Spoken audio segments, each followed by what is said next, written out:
નમસ્કાર, નવપ્રવાહ ગુજરાત ન્યૂઝમાં આપનું સ્વાગત છે। ડભોઈ તાલુકાના મેવાસના ગામો માટે સરકાર દ્વારા અકોટી ગામે માધ્યમિક શાળા માટે મંજૂરી આપવામાં આવી છે। ત્યારે આજે ડભોઈ ધારાસભ્ય અને શિક્ષણ વિભાગના અધિકારીઓની ઉપસ્થિતિમાં શાળાનું ઉદ્ઘાટન કરવામાં આવ્યું હતું। આ શાળાનું બિલ્ડિંગ ₹3 કરોડના ખર્ચે તૈયાર થશેનું ધારાસભ્ય શૈલેષ મહેતાએ જણાવ્યું હતું। રાજ્ય સરકાર દ્વારા ગુજરાત રાજ્યમાં 162 માધ્યમિક શાળાને મંજૂરી આપવામાં આવી છે, જે પૈકી વડોદરા જિલ્લામાં 4 અને ડભોઈમાં 1 માધ્યમિક શાળાને મંજૂરી અપાઈ હોય। છેલ્લા ઘણા સમયથી ડભોઈ તાલુકાના અકોટી ગામે માધ્યમિક શાળાની માંગ હતી। આ વિસ્તારમાં દૂર દૂર સુધી કોઈ માધ્યમિક શાળા ના હોય। સ્થાનિક ધારાસભ્ય આ અંગેની રજૂઆત રાજ્ય સરકારમાં કરતા માધ્યમિક શાળાને મંજૂરી મળી હતી। ત્યારે આજે શાળાના ઉદ્ઘાટન પ્રસંગે અને શાળાના કાર્યક્રમમાં ધારાસભ્ય શૈલેષ મહેતા સહિત શિક્ષણ વિભાગના અધિકારીઓ હાજર રહ્યા હતા।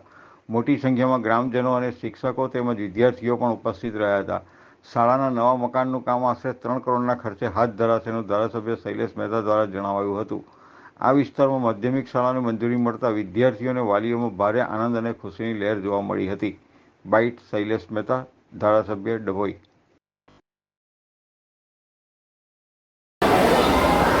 ડભોઈ તાલુકાના મેવાસ પટ્ટામાં એક પણ માધ્યમિક શાળા નહીં હોવાથી અહીંના ગામોના બાળકોને ડભોઈ અને ચાણોદ સુધી અભ્યાસ માટે જવું પડતું હતું। સરકારે જે હમણાં 162 જેટલી શાળાઓને મંજૂરીઓ આપી, વડોદરા જિલ્લામાં 4 માધ્યમિક શાળાને મંજૂરી આપી, એમાંની એક ડભોઈ તાલુકાની અકોટી। આજે એનું વિધિવત રીતે ઉદ્ઘાટન કરવામાં આવ્યું છે। આજથી શાળામાં બાળકો ધોરણ 9માં અભ્યાસ કરતા થવાના છે।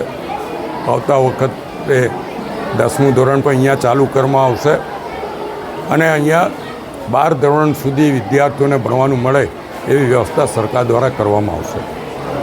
જ્યારે હું 2017માં ઇલેક્શન લડવા આવ્યો ત્યારથી અહીંના લોકોની આ એક જ માંગણી હતી કે અમને માધ્યમિક શાળા આપો, જેથી અમારા બાળકોને અભ્યાસ અર્થે બહાર ના જવું પડે।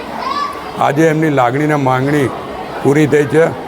હું એમના પ્રતિનિધિ તરીકે સરકારનો પણ આભાર માનું છું અને અકોટી અને આજુબાજુના ગામોના તમામ નાગરિકોને અભિનંદન પણ પાઠવું છું।